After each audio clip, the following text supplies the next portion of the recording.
Mesdames, Messieurs, bonsoir. À la une de l'actualité aujourd'hui, la personnalité de l'année 2013. Il s'agit du pape François.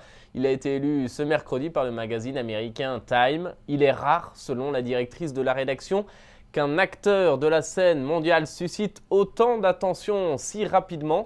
Le porte-parole du Vatican, de son côté, affirme que le pape ne cherche ni la célébrité ni le succès, mais il se réjouit si son message d'amour a été compris.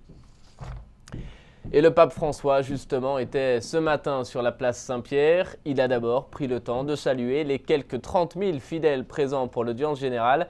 Puis il a poursuivi son cycle de catéchèse sur le credo et la vie éternelle, s'arrêtant en particulier sur le jugement dernier. On écoute un résumé de sa catéchèse.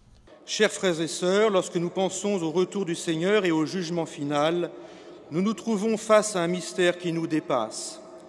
N'ayons aucune peur, car ce sera le moment où nous serons jugés prêts à être revêtus de la gloire du Christ et à être conduits à la pleine communion avec Dieu. Nous ne serons pas laissés seuls. Jésus nous dit qu'à la fin des temps, ceux qui l'auront suivi prendront place dans sa gloire pour juger avec lui. Il est beau de savoir qu'en plus du Christ, nous pourrons compter sur l'intercession et la bienveillance de nombreux frères et sœurs qui nous ont précédés sur le chemin de la foi.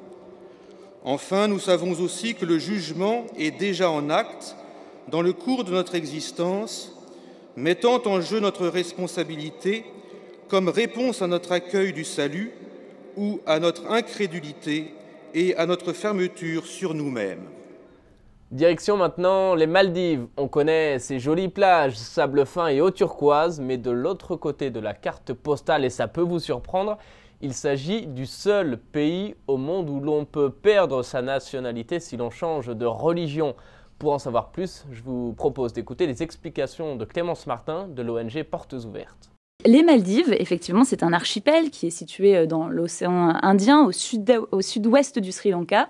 Et c'est vrai qu'aux Maldives, l'islam et la politique sont si intimement liés qu'il est strictement illégal de ne pas être musulman. Et donc, si un Maldivien souhaite changer de religion, il peut perdre sa nationalité. Donc, effectivement, aux Maldives, il n'existe pas d'autre religion officielle à part celle de l'islam.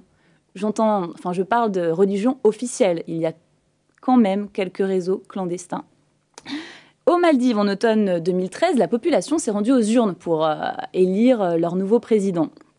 Et l'élection de ce nouveau président, est-ce que selon vous, cette élection va pouvoir vraiment faire changer les choses en matière de liberté de culte, de liberté de religion ? On espère, oui. On espère. Selon un rapport donc, qui est publié par Portes Ouvertes, une association qui soutient les chrétiens persécutés, eh bien voilà ce qu'on dit dans ce rapport. Au vu de la fermeté du gouvernement et du soutien de la population, des changements significatifs sont peu probables pour les années à venir.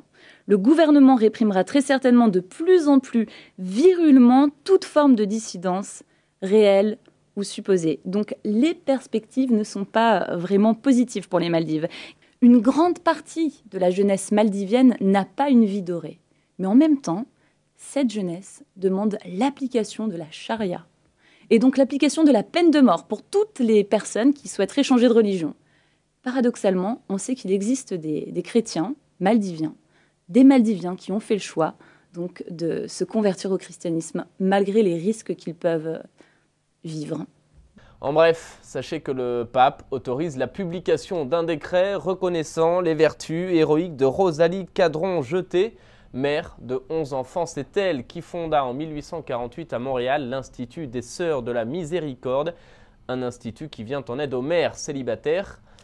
Et sachez enfin que pour préparer Noël et le temps de l'Avent, vous pouvez consulter des suggestions d'homélie et de prières en ligne sur le site internet de la CECC. Voilà, c'est la fin de cette émission. Merci de l'avoir suivi. Très bonne soirée à tous. À bientôt.